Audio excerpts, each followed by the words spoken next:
Bismillahirrahmanirrahim. Assalamualaikum warahmatullahi wabarakatuh. Alhamdulillah, nahmaduhu wa nasta'inuhu wa nastaghfiruh wa na'udzu billahi min shururi anfusina wa min sayyiati a'malina may yahdihillahu fala mudhillalah wa may yudlil fala hadiyalah. Asyhadu an la ilaha illallah wahdahu la syarikalah wa asyhadu anna sayyidina Muhammadan abduhu wa rasuluh la nabiyya ba'dah. Allahumma shalli wa sallim wa barik ala sayyidina Muhammad wa ala alihi wa ashabihi wa man tabi'ahum bi ihsanin ila yaumil qiyamah, amma ba'd. Bapak Ibu kaum muslimin dan muslimat yang dirahmati Allah Subhanahu wa taala.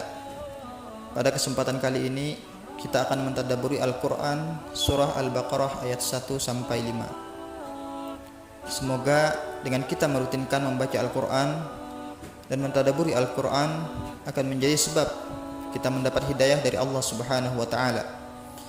Akan menjadikan sebab hati kita menjadi lebih bersih dan tenang, dan akan menjadikan sebab bertambahnya ilmu dan keimanan kita kepada Allah Subhanahu wa taala. Amin ya rabbal alamin. Bapak Ibu yang dirahmati Allah Subhanahu wa taala, surah Al-Baqarah adalah surah Madaniyah yang mana seluruh ayatnya diturunkan di kota Madinah Al-Munawwarah dan berjumlah 286 ayat. Tafsir Al-Quran surah Al-Baqarah ayat 1 sampai 5 ini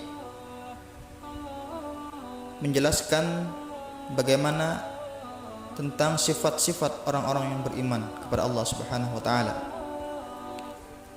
Dimulai dari ayat yang pertama yang berbunyi Alif Lam Mim.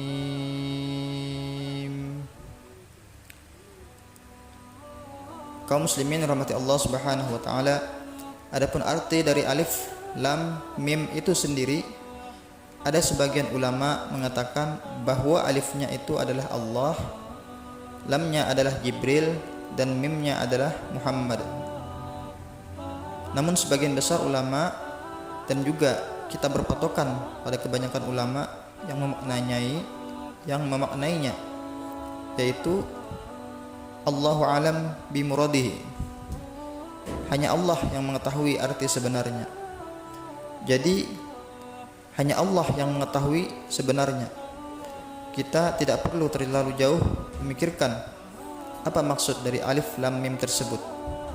Namun yang perlu kita ketahui adalah bahwasanya dalam suatu hadis disebutkan bahwa alif lam mim ini apabila kita membacanya, pahalanya itu bukan hanya 3 kebaikan sebagaimana hurufnya ada 3, alif, lam, dan mim, akan tetapi totalnya adalah 30 kebaikan sebagaimana hadis Rasulullah sallallahu alaihi wasallam an Abi Mas'udin radhiyallahu anhu qala Rasulullah sallallahu alaihi wasallam man qara'a harfan min kitabillah falahu bihi hasanah wal hasanatu asyruhu amsalha la aqulu alif lam mim harfun walakin alif wa lam harfun wa mim harfun.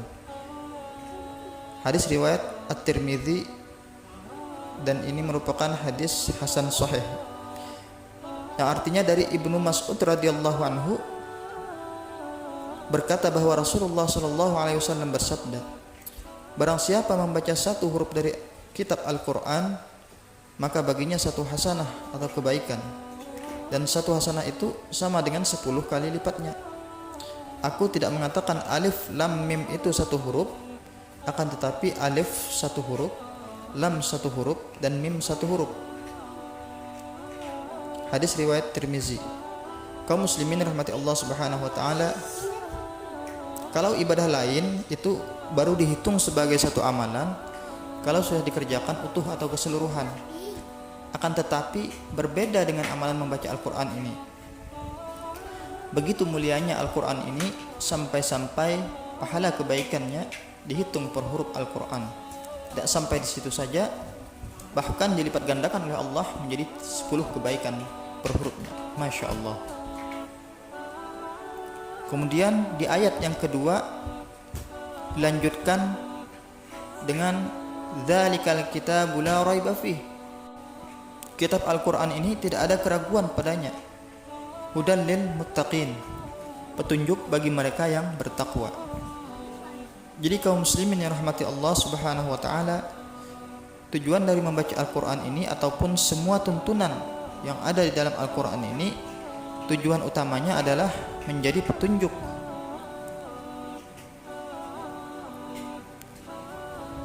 agar kita menjadi orang yang bertakwa. Jangan sampai tujuannya berubah menjadi ujub atau membangga-banggakan amal-amal yang kita lakukan, sehingga amal-amal yang kita lakukan tidak bernilai pahala di sisi Allah Subhanahu wa taala. Nauzubillah tsumma nauzubillah.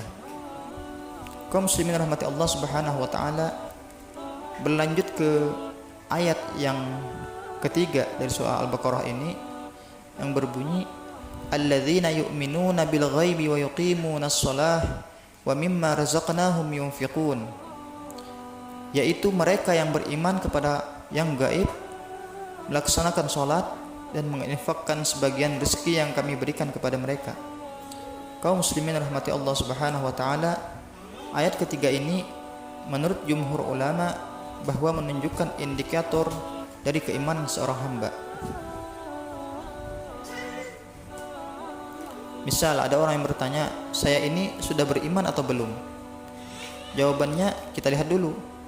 Karena begini, ketika seorang bersyahadat itu baru disebut orang itu berislam, belum beriman. Kenapa? Karena beriman itu ada syarat-syaratnya atau hal-hal yang harus dilakukan.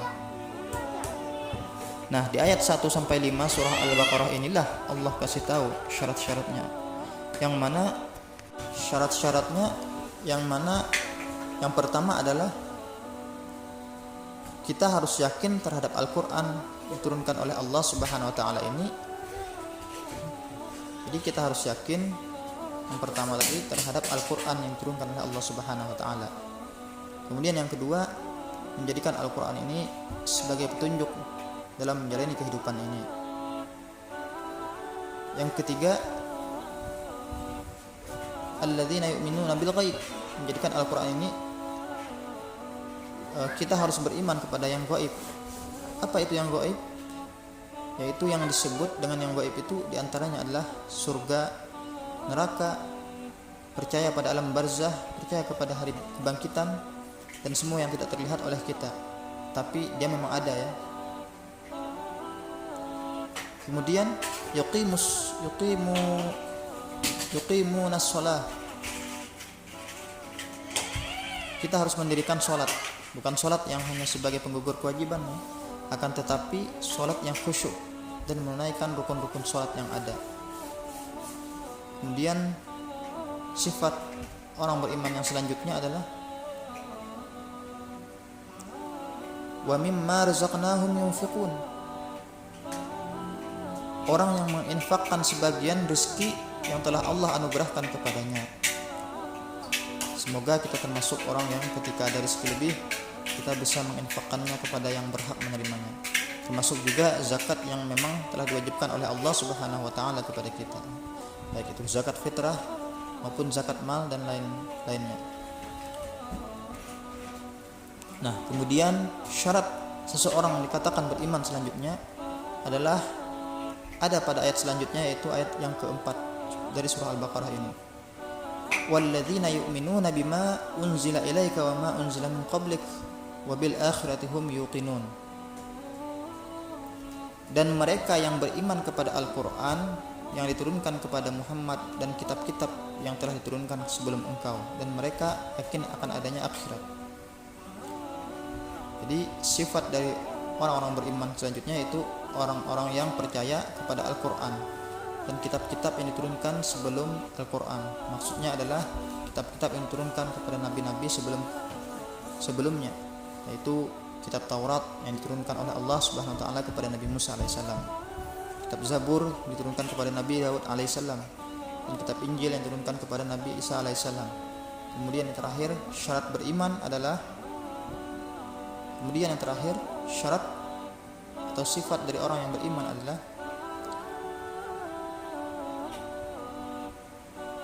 wabil akhirati hum yuqinun, yakin akan adanya hari kiamat atau hari berbangkit. Kaum muslimin rahmati Allah Subhanahu wa taala. Lalu apa balasan Allah setelah kita bisa memenuhi syarat menjadi orang beriman tadi? Jawabannya adalah di ayat selanjutnya, yaitu ayat kelima surah Al-Baqarah ini. Jadi setelah kita tadi mengetahui bahwasanya ada beberapa sifat atau syarat daripada orang yang beriman tadi, yang pertama adalah yakin terhadap Al-Quran diturunkan oleh Allah Subhanahu wa taala, menjadikan Al-Quran sebagai petunjuk dalam kehidupan, kemudian beriman kepada yang gaib, ya, menunaikan sholat, mendirikan sholat, dan berinfak di jalan Allah Subhanahu wa taala, kemudian beriman kepada Al-Quran dan kitab-kitab sebelum Al-Quran, dan percaya kepada hari kiamat, ya.